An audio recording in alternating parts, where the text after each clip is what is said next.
Somewhere in a small village in Leyte, an American woman with silver hair sits barefoot on a wooden floor, surrounded by laughing children, eating rice with her hands.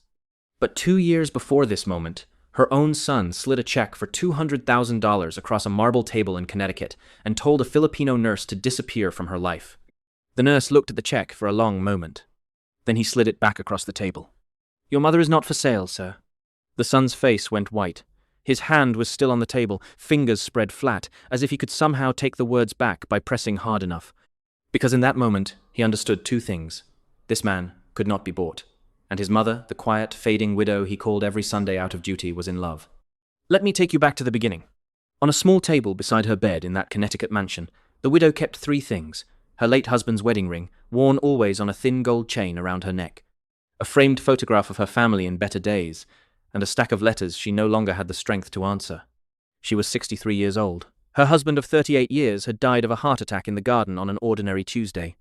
He left her $14 million, a 12-room mansion, and a silence so complete she sometimes spoke out loud just to remember her own voice. Her son was a banker in New York. Her daughter was a lawyer in Boston.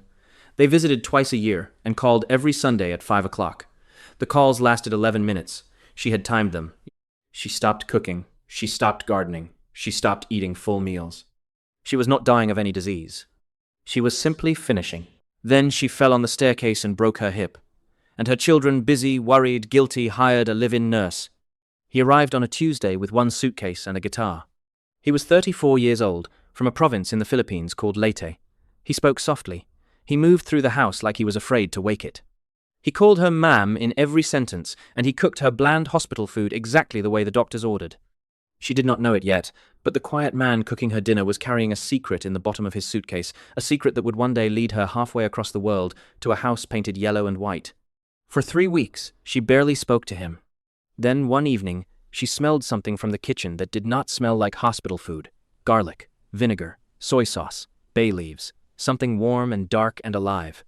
She came down in her robe, one hand pressed to the locket at her throat, leaning on her walker, and found him cooking his own dinner. He froze like a man caught stealing.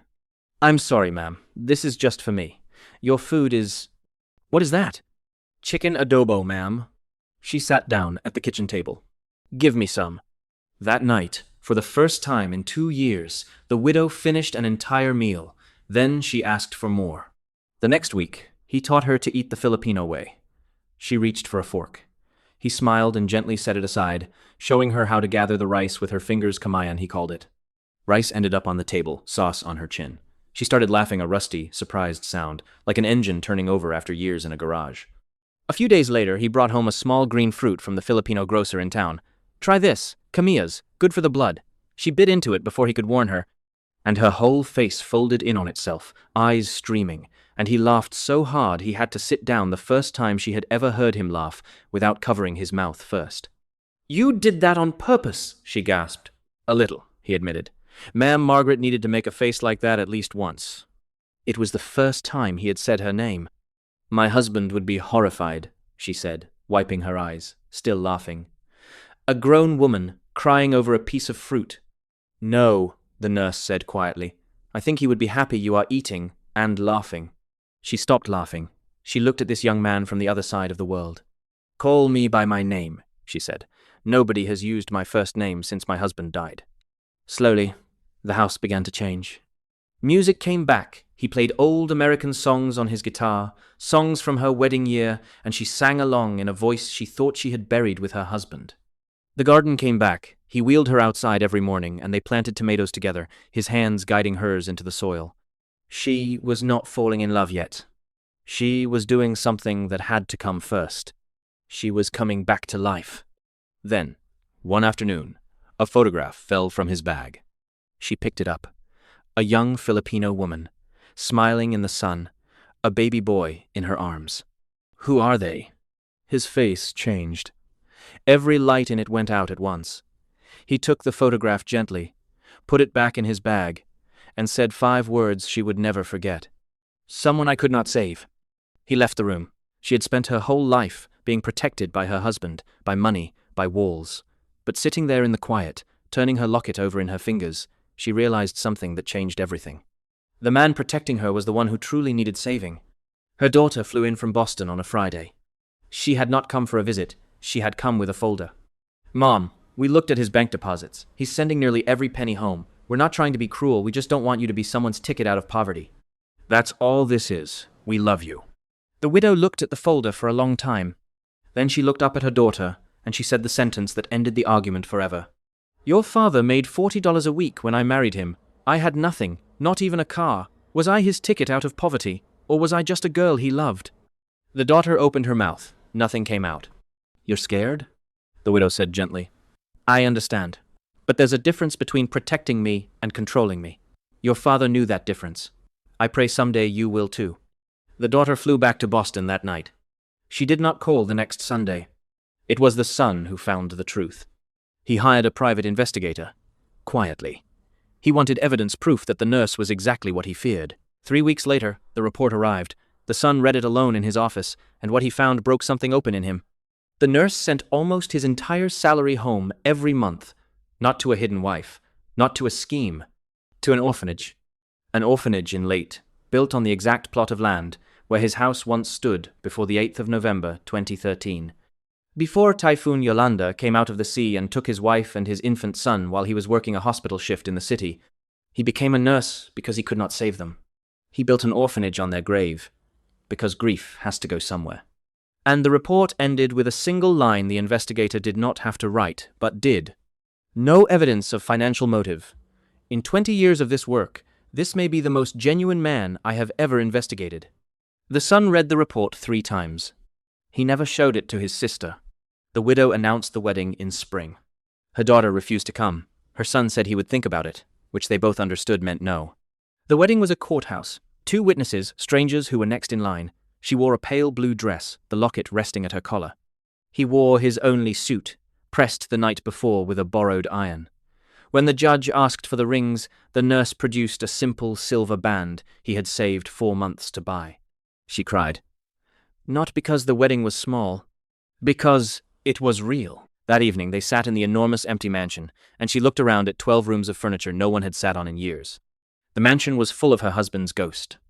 But the nurse was a living bridge to a place where he was doing something that mattered, something bigger than either of their grief.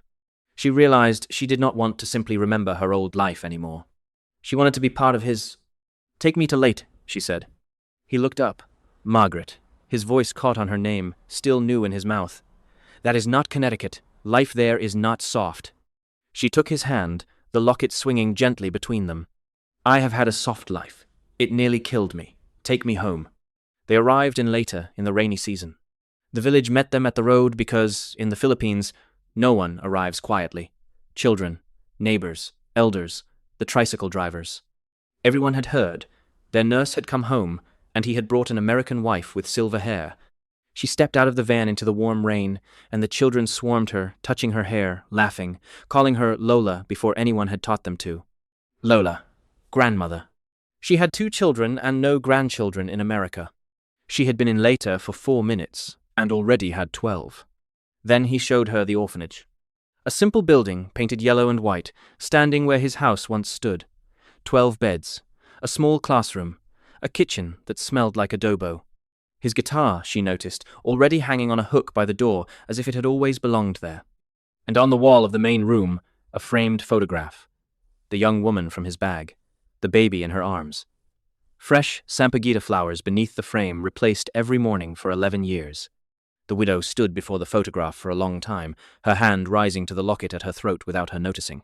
She was not jealous. Women who have buried a great love are never jealous of another woman's ghost. She placed her free hand flat against the glass, and she whispered so quietly only the photograph could hear. "I will take care of him now, I promise." Behind her, the nurse stood in the doorway with his hand over his mouth. 3 months later, a car no one recognized stopped on the village road. The son stepped out, wrinkled from 30 hours of travel, holding nothing but a backpack. He had told no one he was coming.